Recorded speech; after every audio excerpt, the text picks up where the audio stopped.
ہم قادیانیوں سے نہیں کہتے بدتمیزی کرو بد اخلاقی کرو, لیکن زیادہ دوستیاں بھی مت لگاؤ, کیونکہ اگر آپ نے ان کو معاشرے میں ایکسیپٹ کر لیا تو اس کا مطلب یہ بھی ایک اختلافی مسئلہ ہے کہ وہ کہتے ہیں کہ آخری نبی نہیں, ہم کہتے ہیں ایکچولی یہ تو ایک چھوٹا سا کیا ہے, او بھائی نبی کی نبوت پہ ڈاکہ ڈال دیا ان لوگوں نے. وہ اپنے آپ کو کہیں مسلمان نہیں ہیں, پھر ٹھیک ہے ہم ان کو گلے لگانے کے لیے تیار ہیں, جہاں دنیا میں اتنے مذہب ہیں اور بھی ہیں.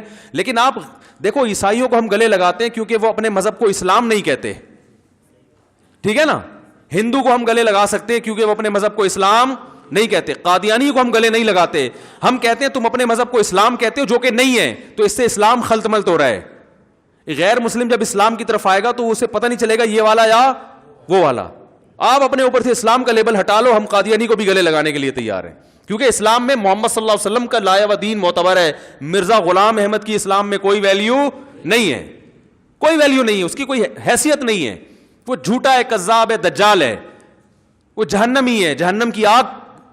تو آپ اس کو ایز اے نبی کیسے مان سکتے ہو بھائی؟ تو ہم یہ کہتے ہیں بھائی جہاں دنیا میں ہزاروں لوگوں کے جھوٹے خدا اور ہزاروں کے جھوٹے پیغمبر ہیں تو آپ کا بھی ایک ہوگا, لیکن وہ پھر اپنے آپ کو مسلمان نہیں کہتے, آپ بھی اپنے آپ کو مسلمان مت کہو.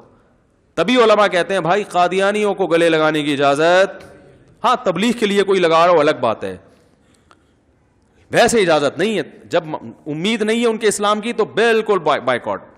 میں نہیں کہہ رہا لڑیں بدتمیزی کریں, نہ لڑیں گے نہ محبت کریں گے.